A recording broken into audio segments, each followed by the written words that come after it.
Halo semuanya, hari ini kembali dengan saya, Eli Christian di MyPHP Tutorial.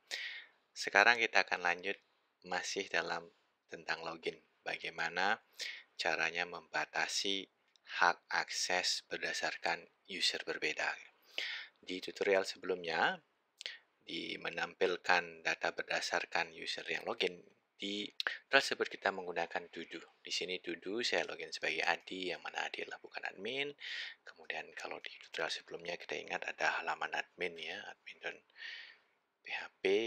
Kalau kita akses Adi bisa lihat uh, bikin admin, kemudian bisa tambah user seperti itu. Nah ini kita tidak inginkan seperti itu. Nah, bagaimana cara membatasinya? Kita akan bikin cara sederhana menggunakan PHP murni tanpa framework. Pertama, kita sudah punya data user yang sebelumnya sudah ada beberapa kolom. Langkah pertama, kita tambahkan satu kolom lagi. Tambah satu kolom, setelah nama, kita sebut tipe. Kemudian, char 20 cukup ya. Kemudian kita simpan.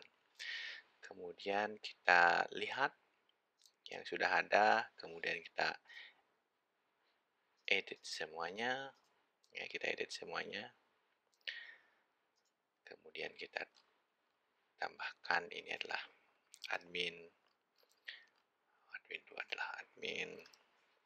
Nah, satunya lagi kita bilang user, tipenya user ya, user biasa.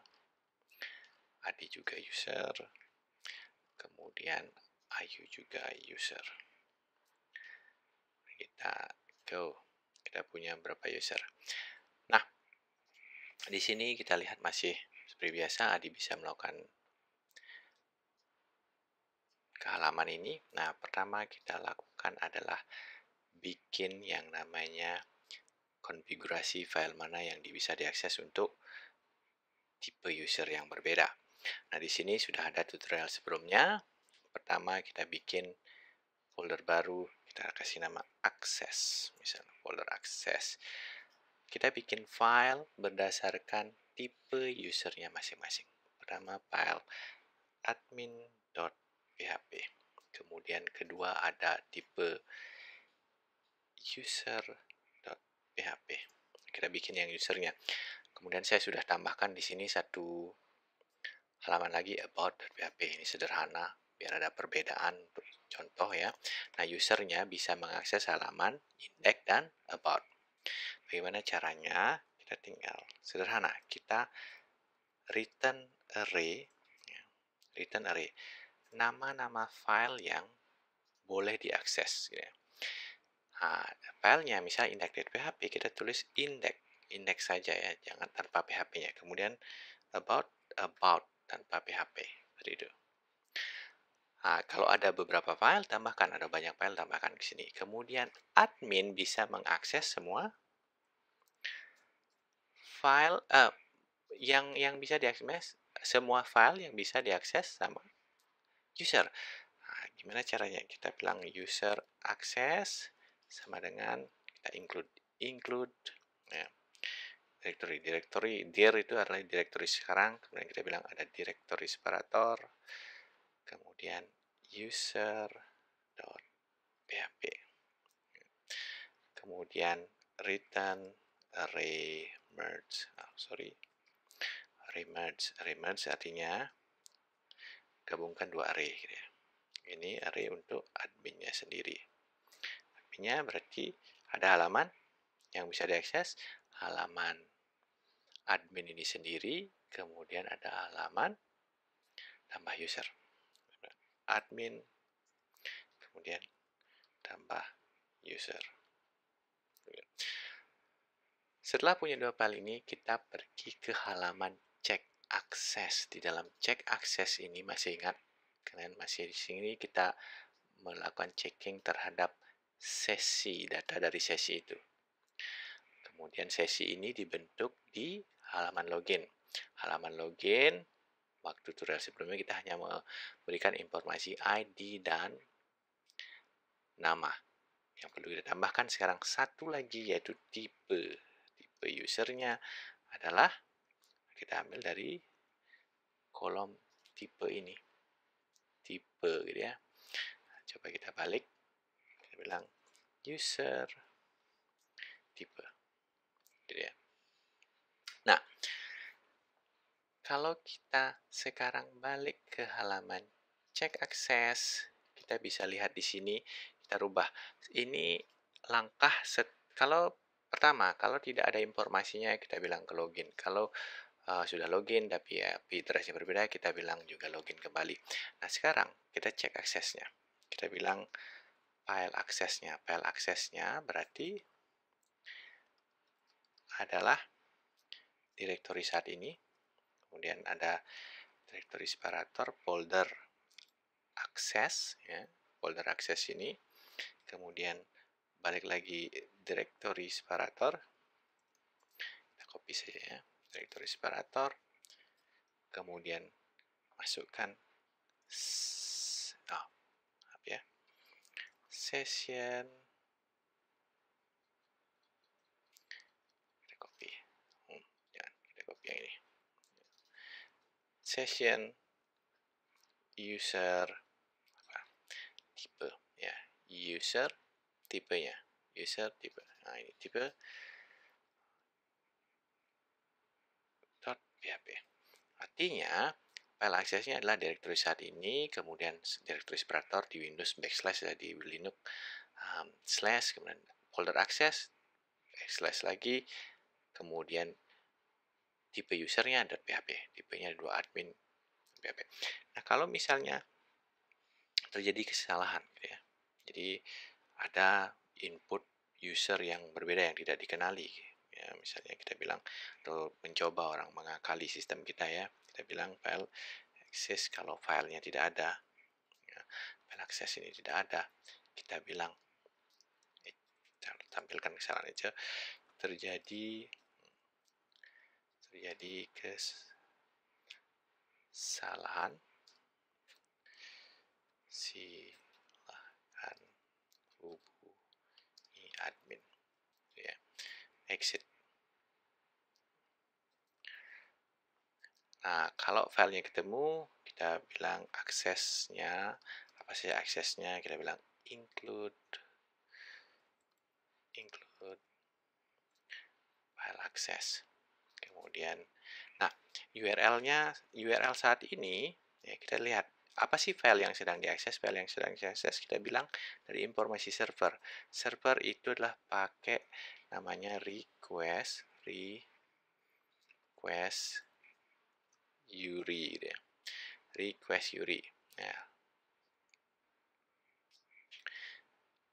Server request URI. Nah, kemudian file name-nya apa? File name kita pakai bantuan path info ya, URL, kemudian path info ke sini file name gitu ya.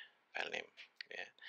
File name, kemudian kita lihat kalau file name-nya ada di dalam array di salah satunya di sini gitu ya.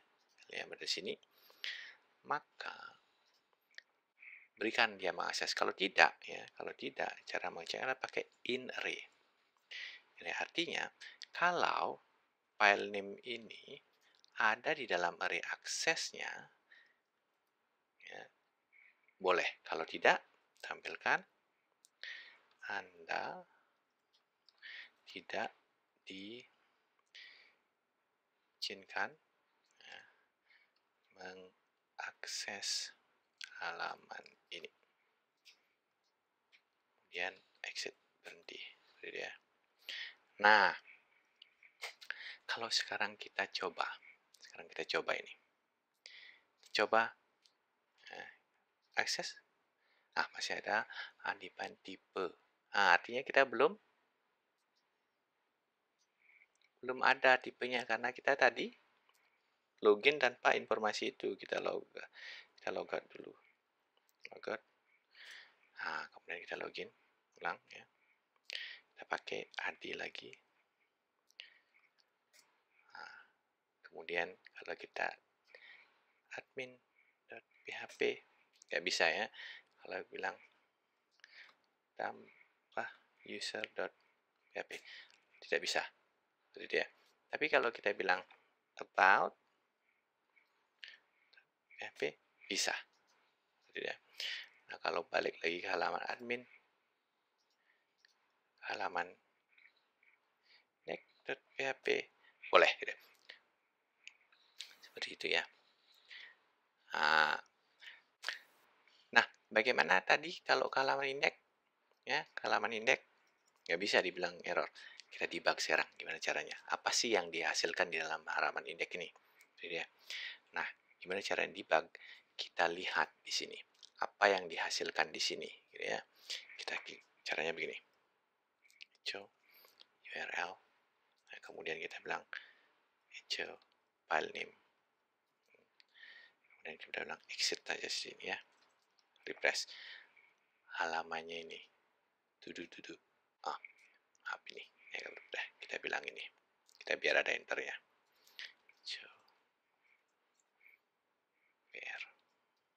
Biar ada enternya ya. Dudu dia. Kalau foldernya dudu, dia jadinya dudu seperti itu ya. Nah, maka ini kita kasih masukkan ke usernya ada dudu. Dudu seperti itu. Ya. Kalau kita balik ke sini. Nah, ini nanti sesuaikan dengan folder kalian seperti itu ya. Folder kalian apa? Seperti itu. Kalau halamannya nanti kalian bisa debug ya. Di website kalian masing-masing seperti itu ya. Nanti hasilnya tidak sama dengan dudu 2 kalau saya dudu 2 seperti itu. Nah, ini bisa ya. Di index.php pun bisa seperti itu ya. Nah, kalau kita logout menggunakan admin, kemudian kita pergi ke halaman admin.php, maka kita bisa tambah user. Tambah usernya kita perlu tambahkan untuk menyimpan tipe data. Nah, kita tambahkan lagi ke halaman tersebut, tambah user. Nah, bukan tambah user. Kita bikinkan lagi input baru.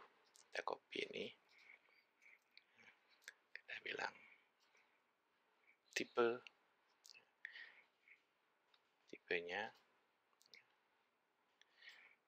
pakai selectnya, select biar user bisa milih. Select name, tipe, kemudian option, value-nya user,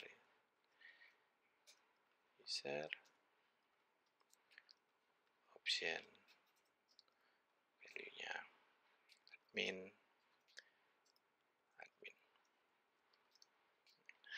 Nah, kita simpan di sini, masukkan lagi satu tipe, masukkan lagi satu di sini, tipe, masukkan lagi satu, kita copy ini, tipe, postnya juga tipe seperti itu. Sehingga tipenya kita sekarang coba ya, kita masukkan satu lagi namanya misalnya Eka, tipe user aktif, simpan, logout, kita masuk ke begini, dia bisa to do list, tapi kalau tidak ke halaman admin tidak bisa juga seperti dia. Nah, ini kalau kita bisa membatasi berdasarkan per halaman. Bagaimana kalau di halaman ini misalnya ya, di halaman ini kita pengen admin bisa melihat semua to-do list dari setiap user gitu ya. Nah, kita bisa melakukan itu gitu ya, menggunakan pengecekan tipe itu. Jadi di sini halaman bawah ini kita bisa nanti tambahkan di sini pilihan untuk memilih usernya seperti itu. Nah, kita akan coba itu ya. Sekarang kita coba di halaman indeks. Ya, indeks ini pertama di sini kita akan tambahkan dulu sebuah form gitu ya. Kita bilang seperti ini dulu. Kalau bagaimana caranya mengecek kalau dia admin apa enggak? Caranya adalah balik seperti ini. Kalau ya kalau session user apa? Tipenya ini. Ya, tipenya gitu, adalah admin kita tampilkan sebuah form. Ya. Tampilkan sebuah form. Form. Ya. Pakai get. Metodenya get. Actionnya di halaman yang sama. Ya. Kalau kita pakai get, action yang sama. Ya. Nah, masukkan di sini kita bikin strong to-do list untuk siapa gitu ya. Kita bilang select name apa yang to do ID user, kemudian option. Kita mau tampilkan optionnya. Nah, pertama opsi yang ditampilkan adalah opsi kosong ya. Option value-nya kosong, kemudian di dalamnya ini ada namanya admin. Default tampilin admin ya. Awalnya tampilin datanya admin gitu ya. Kemudian kita lakukan query, kita copy aja query ini ya. Lakukan query, kita copy, kemudian kita rubah ya. Nah, select bintang from semua user kecuali user ID-nya tidak sama dengan user ID yang sedang login, biar nggak milih user admin yang sama lagi gitu ya. Kita bilang dan tipenya tidak sama dengan admin, jadi sesama admin biar tidak bisa lihat gitu ya. Nah, ini usernya tidak sama dengan yang sedang login gitu ya, admin sedang login, karena udah tambahkan di sini. Nah, kemudian kita sekarang tampilkan optionnya, itu option HTML.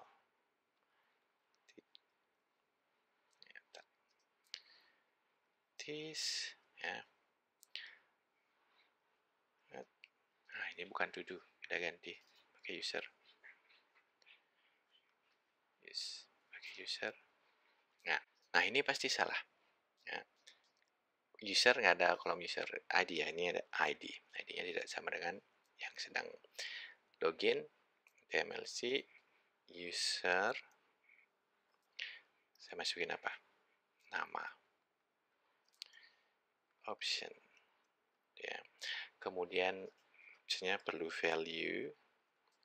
Value-nya masukin user ID-nya. Nah, kalau biar dia terpilih selected, kalau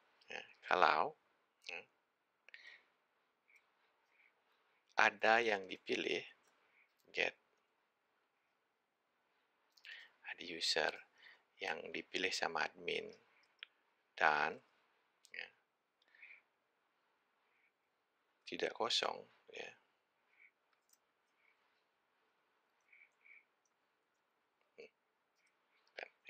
Maaf ya. Nah, tidak kosong, maka selected sama dengan selected ya. Nah, ini tambahkan di sini lagi selected. Nah, coba kita lihat. Ini admin, kita refresh, ada to-do list-nya. Ya. Kita kasih dia P biar ada tidak mepet seperti tadi ya. Ini to-do list untuk adminnya itu sendiri. Ya. Nah, sekarang ini masih kalau saya pilih belum berubah ya. Nah, jadi nggak mau berubah dia ini ya. Jadi kita bilang nanti bantuan JavaScript lagi. Formnya ini saya kasih ID, select user misalnya. Saya bilang on change pada saat berubah. Ya. Saya bilang dokumen get elemen by ID, yang mana select user,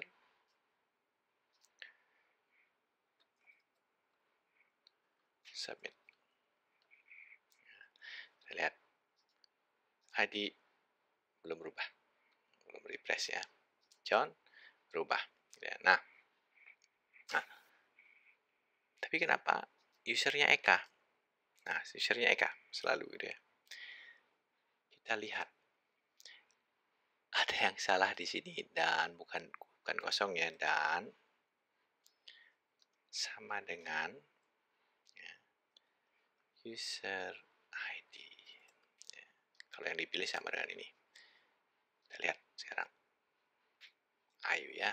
Usernya Ayu, kita pilih Adi, usernya Adi. Jadi ya. Nah, yang tampil masih belum di bawahnya. Belum tampil yang data sebenarnya, kita rubah di sini. Ya, ini to-do-nya kemarin itu kita pakai selalu ini. Kita keluarkan dulu ini, jadikan ID variable ID user. Masukkan di sini ID usernya itu admin pertama yang login ya. Nah, sekarang kita cek kalau balik lagi, kalau yang login ya, tipenya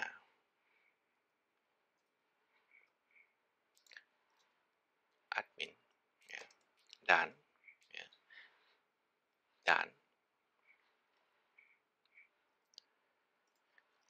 ada, balik lagi seperti tadi, ada ID user ya, ada ID user ya, dan ID usernya tidak kosong. Nah, baru sekarang ID usernya tidak kosong. ID usernya tidak kosong, ya, maka ID usernya adalah ambil dari yang dipilih admin. Ya, sederhana. Jadi ID user ini chatbot akan ID-nya admin, atau yang user yang login, admin yang login. Kemudian kalau dia admin ya, benar-benar admin dan sedang memilih user, pakai itu. Kita refresh, nah, lihat nih ID berbeda.